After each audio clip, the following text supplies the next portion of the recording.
if I have to tell you one more time to log out the materials we shipping, I'm gonna smack you so hard your mama gonna be calling me for pointers on how to go upside your head so perfectly. Man, this is shit I've taught you from day one. Now get out of my sight, Keenan. And chucklehead. Oh, hey. Sup, lawman? Hey, buddy. Just stopping in to check on the construction supplies being shipped out along with the canisters and our tracking devices. What did Keenan do this time? Not taking inventory of cargo heading out and heading in to be stored. Isn't that a job for the LO workers? Yeah, most times. But I've always told my team to double check what they're logging in and out. Not saying they make a lot of mistakes or nothing, but no, actually, that's exactly what I'm saying. They do make a lot of mistakes. Okay. Well, I'm not going to tell you how to do your job that you've been doing longer than I've been down here, but correct me if I'm wrong, but that's putting a lot of pressure on Keenan. Okay, look. I ain't telling you this, and we'll say you made it up if this ever gets out.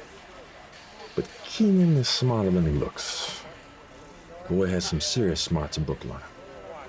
My man ain't the dummy I make him out to be. He's just, You know how there might be some people that are just so book smart, but they have absolutely no common sense? Zeke, I work for the U.S. government. I am very familiar with that. Right, yeah. Yeah, I know Keenan has a good head on. But if I didn't tell him the stove is hot, he would burn the damn station down. He's a good kid. He just hasn't come into his own yet. How's the offloading going? The supplies with the Crackerjack Surprise inside will be loaded up in the C-130 out on the skiway by 1300 today. It's scheduled to hit McMurdo tonight and then offload to a cargo crate going back to Christchurch. The hidden supplies of Mudtown we put in a separate container and everything heads out at the end of the week. Did your ex-wife confirm the supplies from Palmer were slated to be picked up? See, I knew as soon as I told you that, you hang it over my head. Yes, to answer your question, the Lawrence M. Gold arrives tomorrow and will be loaded up. The canisters they have will be headed out the Falklands first, then Sao Paulo, and finally hit Miami in 2 weeks. Well, sounds like everything's going smoothly then. For a change? Yeah. Don't get me wrong. I love when summer comes back to the station. But all these new to Walton workers mess up my schedules. Then you add the scrubs in. Pisses me off. Scrubs? Yeah, take it easy. It's not the TLC kind. Specialized electricians sent down by Bolo to repair the breakers in the ice caves. The ones we fried when we got Fred out the hailing jumps? Oh, then why not just have Patrick do it? He's the station's head electrician, isn't he? Oh, he got shut out by your scary British assassin lady. Part of the new security procedures.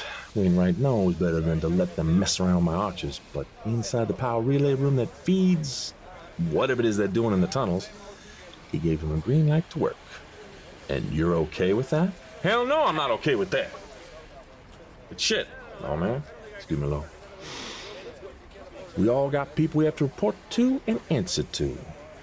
I'm not happy about it, I don't like it, and they best not try to overreach and do anything outside that room I don't approve.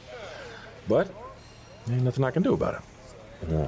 Well, we knew we'd face resistance the more we dug into Atlas and everything they're doing. I guess we shouldn't be too surprised about everything going on, especially after we took out their power generation. You know, the other thing that concerns me? I didn't get provided any plans or diagrams for anything they're installing. Just the connection feeds that go into the room for my arches. We all saw the new breakers coming in. Hell, they're so big you can't really hide them, but the number of crates that have no markings on them, they're installing more than just replacement breakers in there. Maybe Mr. Kelly has some idea what it could be. Nope, that was my first thought too. But Tommy said all the paperwork he'd normally get and have to process is being withheld by Joycelyn. Well, no surprises there. Okay, have your team continue to watch these Bolo electricians as closely as they can. Tell them not to be obvious about it. But the more we can get familiar with whatever they're doing in there, the more we'll be able to plan for it. Yeah, I already told them that. They own it. Yeah, of course. Good man. I have a call in with my new marshal later this morning, and I have some paperwork I need to catch up on. Oh, and I keep needing to talk with Franklin. Want to get some lunch after that? What exactly do you need with that POSessa? I've got some background files and data on somebody, and there are court-sealed documents referenced. I need somebody not on the outside with legal experience to help me understand what might be going on. Yeah? Well, good luck with that. I'd love to do lunch with you, but these scrubs are going to be working all day on whatever it is they're doing. I don't want to be too far away in case they try something. You bring me something anyway, though? Yeah, no problem, buddy. I'll radio down once I know what they're serving, and you tell me what you want. Yeah, appreciate you. See you later, long man. Keenan? Where you at, young blood? Because my stress level is going up, so I know you are doing something stupid. Recording stopped.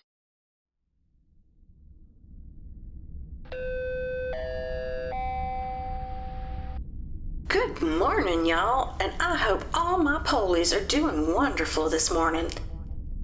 Today is Monday, October 5th, and it's 0900 on the tick. This is Miss Sherilyn here with your South Pole daily announcements. Summer tryouts for Ice Picks volleyball team will be held this coming Tuesday at 1700 hours. Coach Glenn has announced all matches against the McMurdo Mudbirds and Palmer Polar Bears will be broadcast live on Ice FM this year. How exciting, y'all! Unfortunately, games against other nation research station teams may be complicated. More on that in a bit. Any of y'all interested should chat with team captain Fred Ferguson and sign up for the co-ed teams. The ARO and Clean Air Sector Beyond will be off limits to all non-scientific staff from 0800 to 2000 hours tomorrow to allow for recalibration of sensitive atmospheric sampling equipment. All science staff should remember to take a bagged lunch and supper with them, which will be prepared and available for pickup at 0600 tomorrow morning. Chief Meteorologist Topper Hunt asks that y'all, Okay, he says, if you're ready, let's do it. Ride it, my pony, my saddle's waiting. Come and jump on it. Have to get our new HR person over there. Jack Cushingham and Larry Blake will play Frank Denoda and Mike Cohen for the Pinochle Championship of Amundsen Scott. Well, that's a fix if I ever heard one. All those interested in watching should meet in the B4 Lounge Thursday evening at 1900. Point spreads are yet to be announced. Oh my word. Buckle in, kids. The next Antarctica Has Talent competition will begin in 2 weeks. This year's celebrity judges will be our own custodian, Mikhail. Janitor. Dr. Carl Jovac from the Mapo Lab, Keenan Drexler, Assistant Station Engineer, and Julia Chipperfield, our Human Resources Leader, get your musical acts, magic acts, your comedy skits, or polish off whatever y'all want to showcase. Don't know how we'll top last year's accordion solo, but I, for one, can't wait. Lunch Lady Alice updated her weekly schedule, and we have so many new meal options since the summer resupply. So today, for her lunch specials, she'll be rustling up some hearty beef stew, chicken Caesar salad, or hot Reuben sandwiches. Vegetarian specials will be elbow macaroni in tomato sauce or Mexican rice and bean bowl. For supper tonight, they're fixing to make beef Wellington, linguine and marinara sauce, or hamburger casserole. Vegetarian meals will be sesame garlic ramen noodles or kung pao tofu. Finally, we've been given some new directions and rules from the NSF and the Office of Polar Projects. You down with OPP? Yeah, you know me. From Director Sethraman Pachanathan to all United States Antarctic Research Stations. October 28, 2022. I have been asked by Congress to provide instructions to all research-based administration and regional managers enacted by President Campbell and Executive Order 14034. The ongoing emergency declared in Executive Order arises from a variety of factors, including the continuing effort of foreign adversaries to steal or otherwise obtain United States classified and proprietary data. That continuing effort by foreign adversaries constitutes an unusual and extraordinary threat to the national security of the United States.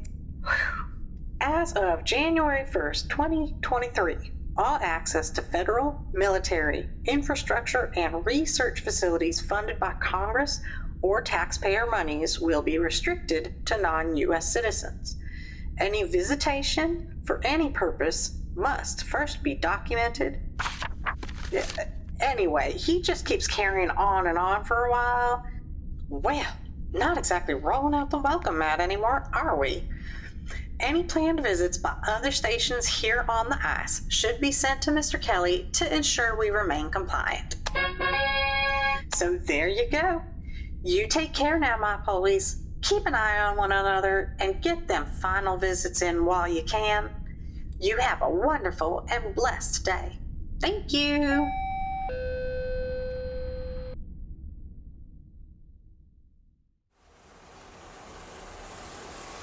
So, in essence, the only way anybody can interrupt the power distribution from this room will be inside the room. Exactly that. You see those large units over there? Those are UPS battery backups, 10 units each with an hour run rate capacity. Even if there is an interruption from the power generator, these batteries will instantly kick in and provide backup energy for at least 10 hours, possibly up to 12. And the handoff from the generator to the batteries? Will be instantaneous. Other than a failover alarms and notification that will sound, anybody inside, well, wherever these units are providing power won't even know anything happened. And how long until installation is complete and the units begin charging? At this rate, we should be done in another 2 days. We could probably wrap up quicker if I could have my whole team in the actual facility to assist rather than just me. No, unacceptable. National and OPSEC come first. Everything else takes a back seat. I don't want this done fast. I want this done correctly. You're the boss. What? Ma'am, Dr. Wainwright wants to... I am the area manager of this station and have access to all portions of it. Cretin. It's all right, mate. Let the good doctor in. Cheers. I thought you said I had full access and updates to all your enhancements. Spot on. I did indeed say that, Wainwright. Full updates and full access. When I say it's appropriate. Before that vein in your forehead explodes from frustration, obviously, the new biometric and X10 locks haven't been installed yet, and we haven't uploaded your finger or retinal prints. So until such time, I have one of these lads restricting access to anybody other than their own team or myself until after the locks are installed and activated. So rest assured, when everything is completed, you'll have the full access you expect. How long before your systems are restored and we can resume our work? It has been almost 5 weeks we've been able to conduct any further tests or on the Canadian station. Oh, it should be another 72 hours and your power will be restored. All the security safeguards I need in place will also be completed by that time as well. Now, was there something specific you wanted, Doctor, or can we go back to repairing your infrastructure systems rather than having a chinwag? This is simply insufferable. How am I expected to perform to the workload and reporting goals Beauregard Lowen has set down if I'm constantly being interrupted? Your performance anxiety notwithstanding. Cracker of a pun, that. Wainwright, I'm more than happy to stand here blocking these lads who are replacing all the damaged and substandard Fermilab technology with more advanced Bolo upgrades. Or do you want to go ahead and sod off and let us do what needs doing? I am not sure which is more appalling, your lack of decorum or free use of vulgarity. I expect as much from the deputy marshal with his rural upbringing, but you, Agent Fowler, you're from the mother country. Oh, of course, you're correct, Wainwright. In Great Britannia, we all gather for our tea and crumpets with Queen Lizzie each afternoon. We all root for Manchester United Football Club. Everybody eats bangers and mash and drink our pints of bitters each evening while throwing darts. I hold 3 citizenships, and I don't consider myself a Brit. I despise tea. I don't even know what a crumpet is. I detest the Queen Mum and have punched 3 members of the royal family in the past 10 years. Football is inferior to rugby. I don't get pissed on beer. I drink whiskey straight. Now, if my language offends you, then I do indeed apologize, Dr. Wainwright. Rather than sod off, allow me to say, Fuck off and get out of my hair, tosser! Absolutely unbelievable. A lot of distractions and unprofessional demeanor we're expected to perform under. She was giving like tea. Well, I think I frightened him off for a while. Now, what did you need to see me about again? Oh, right. We'll be ready in about 2 hours to run a cross-connect with some of the upgraded Bolo equipment to the station's power feeds, but the station's chief engineer isn't providing you the access that you need. Exactly that. Wants to look over the MEP drawings from the equipment and the infrastructure. Said he didn't want to connect anything to the station that he isn't completely familiar with. And he kept talking about his lady. Inside. I was briefed to expect something along these lines. Start getting everything you need in place, and I'll get the cross-connects established. I'll deal with the chief. Recording has concluded. Nothing at all? No traces or signs on the waste pallets. If there were canisters of drugs inside, they hauled them out intact. Best guess is due to everything being frozen and the time it would take to extract them. Easy to thaw out in your own facility where there isn't a clock running. That makes sense. But I have to say, I almost feel bad for whoever they had to extract those canisters. Just like the escape scene from Shawshank. Ugh. The NTSB are still evaluating the wreckage and going through the normal steps of their investigation, but with the pallets and canisters not there any longer, the FBI are taking a knee on this one. The funding and resources somebody shelled out to have a team travel to the Antarctic mountain range at the worst conditions of the year and to get the items out. We're not talking street-level bad guys here. We came to the same conclusions. Nobody on this side even imagined somebody would be brazen enough to attempt this at all, let alone in the middle of the winter season. We should have kept satellite eyes on the area to monitor. Chinese government? They're the logical first suspects, but Marshall? it's not the PRC style. Everything I've ever seen or read concerning Beijing is always overly complex. Deception, distractions, countermeasures, guile, misdirection. According to the FBI on scene, this was a get-in, haul-out, no finesse operation. Elbow grease and brute force. Too lowbrow for Beijing. So then we have a new player on the board. Pardon? Sorry, it's something Charlie used to say. Good analogy nonetheless. We have feelers out with the other U.S. Antarctic stations and those of our allies to see if anybody noted anything unusual over the winter. With no tracks left, no indication of who was on site after rescue, and little evidence to go on. Little. So there is some evidence. Perhaps. There was an old-style pry bar that was found. It's typical of the model sent to Amundsen or McMurdo. Stood out. The local FBI agents bagged it for evidence before they bowed out, and it will be flown to Quantico to be checked for prints. Doesn't sound like any of the tools we use down here, but I can chat with our resident engineering chief to see what he knows. Anything else you can tell me about it to help him ID it? Yeah, where was it? Oh, here we go. They took a snapshot with their phone, some kind of a maker stamp or hallmark on the shaft of the bar. I'll send a copy down, but it looks like 2130, then the letters Papa, Lima, Victor, Michael, Bravo, Oscar. There's what looks like maybe a star symbol, and then Delta Echo -173. 173. Got it. I'm supposed to helicopter back to McMurdo tomorrow to catch up with Special Deputy Culligan and get caught up on some reviews of staff. Our resident pilot said he could detour and put us down on the crash site for an hour to pick up personal items left behind. I get a first-hand look at the pry bar, though. I'll call the lead agent on site to let them know, but I believe they may have already shipped the bar out to Quantico. No problem if they did, since we wanted to hit the Mount Markham anyway. MacTown requested we drop off some items to the crash investigation team to help keep them warm and safe. Propane heaters, solar chargers, fresh food versus the emergency rations that I'm sure they're probably sick of by now. How long are you scheduled to be at McMurdo? Only 2 days. Culligan wasn't briefed on the Dreamwax shipment and not working that case directly, so he isn't aware of the operation. I'm heading down to make sure there aren't any wrinkles when our contraband or McMurdo gets picked up and shipped out. Officially, however, I'm just there for a tour, performance evaluations, and filling out paperwork. Any more problems with the Defense Intelligence agent? Oh, I am having multiple problems with Joycelyn being down here. Call it muscle memory, but every time I see her in the hallways, my gun hand twitches. everybody looking into Charlie and Janet's homicide and her alibi are telling me she wasn't in Hawaii when they were murdered, though. She's well documented by more than a dozen eyewitnesses, as well as being seen on live television at the same time they died, almost half the globe away. Reluctantly, I have to admit That she's innocent. Oh, no. She's so far away from being anything close to innocent, but it looks like she wasn't involved in the murders. I'm not getting any complaints or concerns from NSF or Washington, so it sounds as if things are calm, at least for the moment. Fast, darling.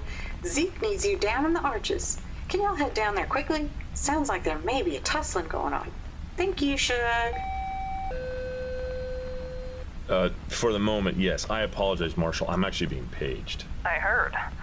And it's no problem. I'm actually needed myself in another meeting. Take care, Deputy, and let's chat when you return from McMurdo. Yes, ma'am. Good day, Marshal.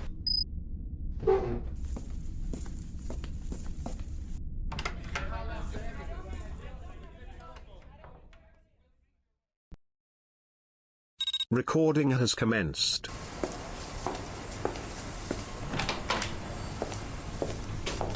You are in my station. I don't care if you got orders from Yahweh himself. Ain't nobody installing nothing or connecting anything in my distribution units and inside my power generator room unless I know what it is and I clear it. Sorry for addressing you common law. Damn fools trying to get me to lose my religion up in here. What's the row about this time? You said all they want to do is set up a parallel circuit connected in my PDU to get juice for whatever evil hoodoo y'all be doing in your secret squirrel room. I was hesitant, but I wanted to be a good neighbor and help out my fellow man. Now I see they're trying to install some remote connection device on my power distribution unit. We tried explaining, ma'am. It's simply a fluke 3543 fake. See? Now you think I'm stupid, huh? How stupid do you think I am? We use those here in the station. I know exactly what they do. I also know you can modify them to adjust power distribution loads over the internet. Nice try, lady, but not having it while I'm here. And how long do you want that to be? I don't get you. Mr. Bustamante, you are here as a contract worker, right? Under the NSF? Mm-hmm. What's your point? Well, I'm fairly positive we can have your contract revoked for insubordination. Oh, I see. Okay, so you're gonna threaten my job now. Threaten me. All right. Lady, I don't work for you. I don't work for Beauregard alone. I don't gotta take direction from any of y'all. But, even all that said, tell you what, you go ahead and install your little spy box. Hell, I won't even stop you. I won't even move from this here spot. Install it. What did you do, Bustamante? What do you mean? I've been standing right here this whole time. You were watching me with your own eyes, just standing here, arms folded. And damn, son, looked like that was about a 220 Joel just lit you up. You booby-trapped the box. But like I said, I ain't done nothing. Hand to Jesus. Try any other PD using if you want. What's up, Chief? You need me? You're still doing this, huh? Okay. Yeah, tell you what, Jesus, do me a favor, Ray. Butterfingers here just got himself a jolt. Go grab the first aid kit, one with the burn gel in it, then go lay hands upon him and heal. Fine, I'll do it. Walk me through the procedure to install. First, you're gonna want to open the panel and find the main input connection. Should be an 8-pin setup. Oh, bloody hell! It just lost power.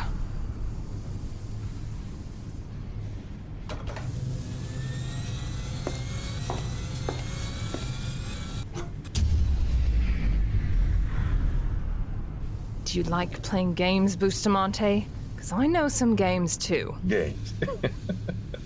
I ain't playing games, I ain't doing nothing. Now, my lady, on the other hand, well, I don't think she like you all that much. Oh, calm down now, sugar. That ain't no language for a lady. What? Oh, you're seriously off your rocker. Oh, lawman's here. Recording started. Zeke? Everything all right? Oh, we all peachy as pie, lawman. Okay. Then why is that guy on the ground holding his hand, which looks like a burn, Joycelyn at the distribution panel that's turned off, and Wainwright screaming over the walkie that his and the A1 berths just had a power flicker. Well, you see, that's because these clowns here tried to pull an okey doke on me and install some spy shit in my power room. Excuse me. All right. That still doesn't explain why. Lucille? Yeah, Lucille. Gotcha. They get the power they originally wanted?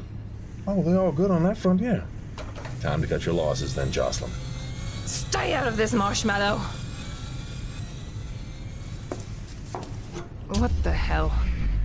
You can keep this up all day and try to install whatever the hell that thing is, but unless Zeke here gives you his blessing, the station won't allow you and your team to do it. Bullocks. Oh, hey! What are they serving for lunch today? You found out? As a matter of fact, they did. It was beef stew or hot Reuben sandwiches. Hot damn! Reubens! Melted Swiss cheese, Russian dressing? I'm gonna get me two. You know, I thought I would deal with this shit all day. Excuse my language, man, Poppins. Ah! You good here now? Yeah! Gonna have Jesus put some burn jam on Butterfinger's hair and take him up to Club Med.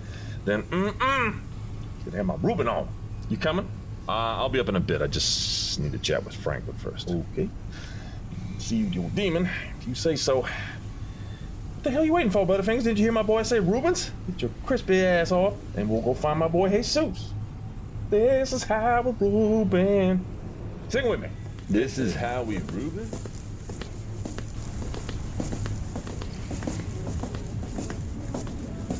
Counselor. I'll lead you all night long. Counselor. Taste, taste, taste everything you got. You come on and make my Tootsie Pop.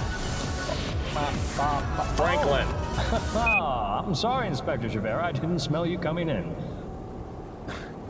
You like boy bands, you? Boy bands, hardly.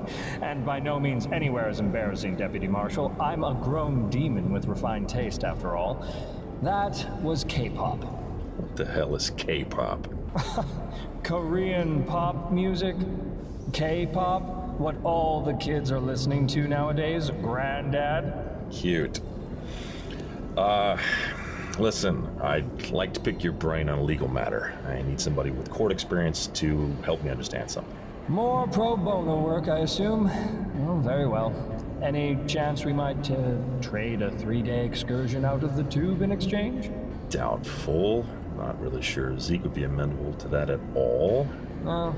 Hard for Franklin to shine when he's stuck in this iron cylinder, but that's my cross to bear.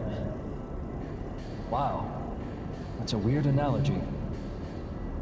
Okay, Javert, you've caught me in a good mood today. What would you like to know?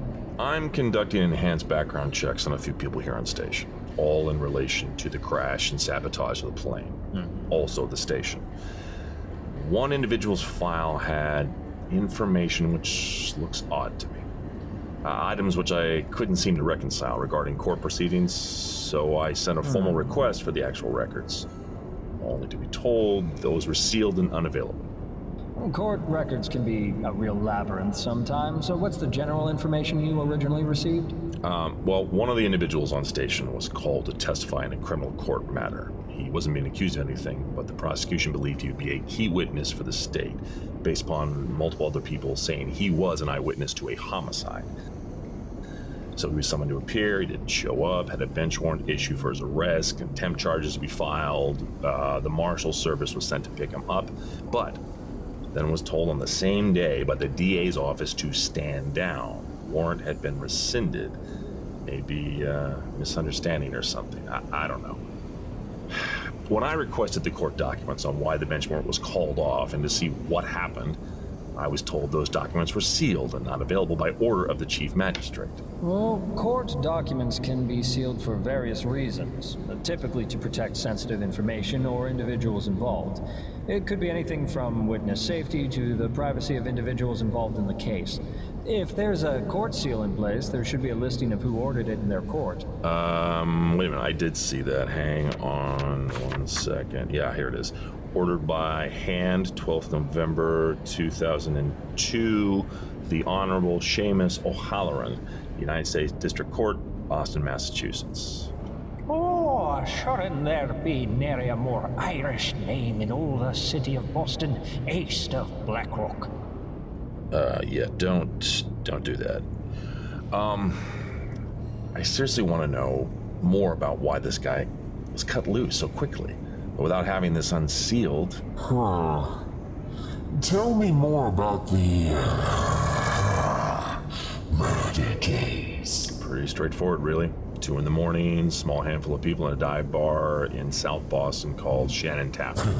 One guy says something the other didn't like, started with pushing and shoving, then fists are thrown, and ends with one guy took a broken beer bottle to the throat. Only you could make something as delicious as murder taste so bland. Who was the stabby? A cop? A politician? Some elected official? No, nothing like that. He was a dock worker, according to this. What? That doesn't make any sense. Was anybody else killed or seriously hurt by the accused murderer? Nope. Not other than a woman who tripped on a bar stool trying to get out of the way, but nobody else was hurt that night. Okay. But when he was arrested, he fought the officers and one of them was hurt badly? No. When they found the murderer, he was so drunk they were able to take him in and get him processed without any hassle. And the guy shit his pants, literally. But other than that, nothing. That... something really is off. Flip to the front of the document to recall the bench warrant. It might be called the motion to quash warrant. What's the name of the presiding judge and their court? Same judge as who had the document sealed. Seamus O'Halloran, United States District Court for the District of Massachusetts. Whose court was the murder trial being heard in? It was Courtroom 7, case number 020CR001026. Commonwealth of Massachusetts Superior Court, Honorable Jennifer L. Ginsburg. That doesn't... So, a federal court judge ordered documents sealed on a case being heard at the state level?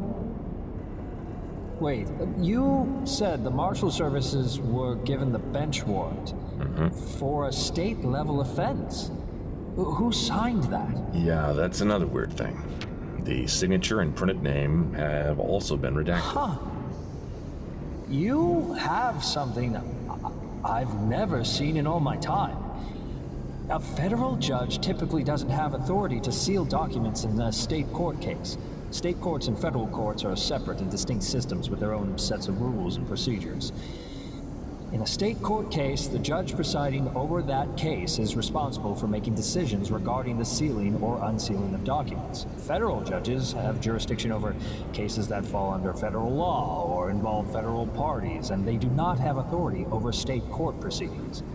In theory, it's possible a federal judge's order or decision could impact a state court case indirectly, but this isn't anything I've heard of before. Any instances where it would have been remotely possible? It would have to be an extreme instance. Potential harm to a massive intellectual property, maybe. Risk of direct potential harm to high-ranking government officials, or risk of breaching sensitive, highly classified...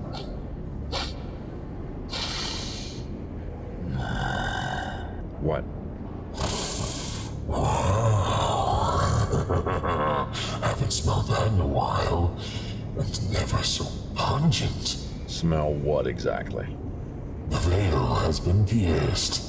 And close by, too. Normally the smell only carries 50 yards or so. Yep. That smell is absolutely from purgatory. Or it could be from St. Louis. They smell the same.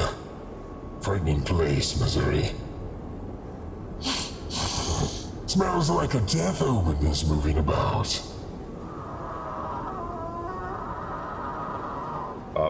Thank you again for your help, Franklin, but I need to see what that's all about. Always happy to help.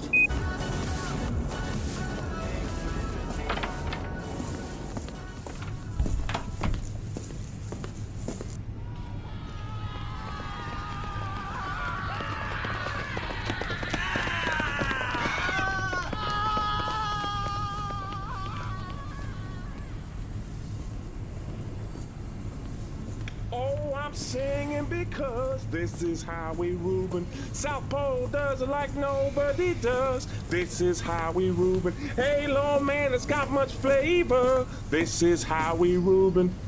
Zeke, what the hell just happened down here? And why did all the special staff Bolo bring in to repair the breakers just take off running and screaming down the hallways? Oh, that, yeah. So, here's the story. I'm helping my boy, Jesus.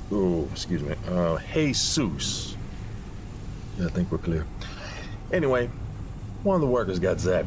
We got him back on his feet, put an ice pack on his hand, and I asked my boy to take him up to medical, okay? They take off. I radio into my team, making sure they're all set to be okay for an hour or so, and make sure somebody keeps their eye on Keenan.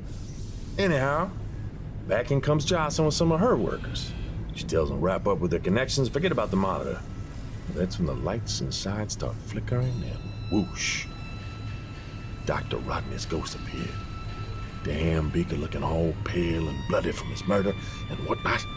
And he says that thing you said back on your birthday. I may be the first, but not the last. Pointing his bony ghost finger at the workers and fading in and out. Well, that's when they all panicked and ran. You okay?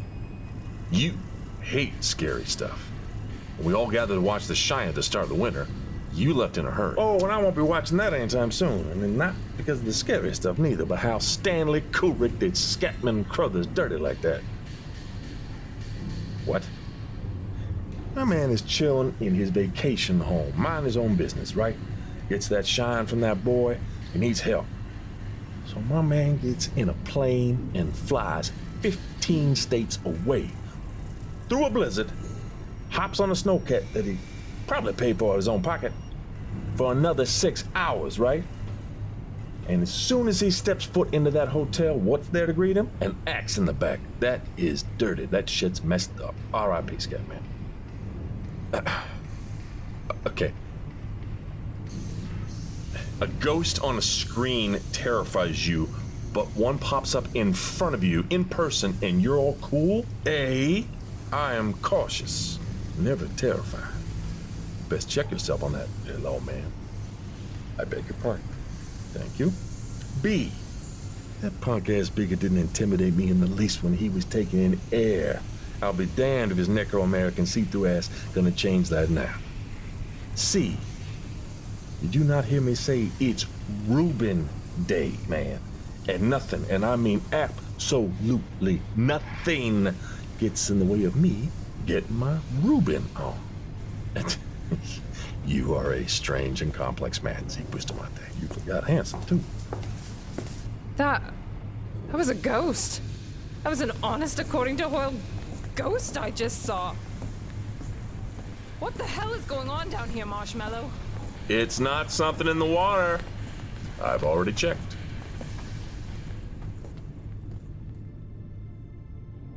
This is Brian Bradley. Thank you for listening to our show. We are commercial-free and able to do so thanks to our amazing sponsors. You can help support 90 Degrees by visiting our Patreon page. Go to 90degreespodcast.com. That's the number 90 and Degrees Podcast, all one word, .com. You'll find a direct link to our Patreon page where you can make a monthly pledge and get shirts, buttons, stickers, or even a shout-out as an honorary station Polly. Speaking of, we'd like to send a special shout-out to the following Polies: Nick Wolf, Corbin Pate, Tatum Adams, and L. Link. Thank you for your sponsorship. It helps and supports us in so many ways. This has been 90 Degrees South. On behalf of the cast and crew, I'd like to thank you for listening. If you liked the episode and are enjoying the series, please remember to give us a like, a share, a tweet, send a raven, or review on iTunes, Audio Boom, or your favorite podcast podcast site. It helps us to get the word out and keeps the cold at bay. Until next time. This has been a BMB production.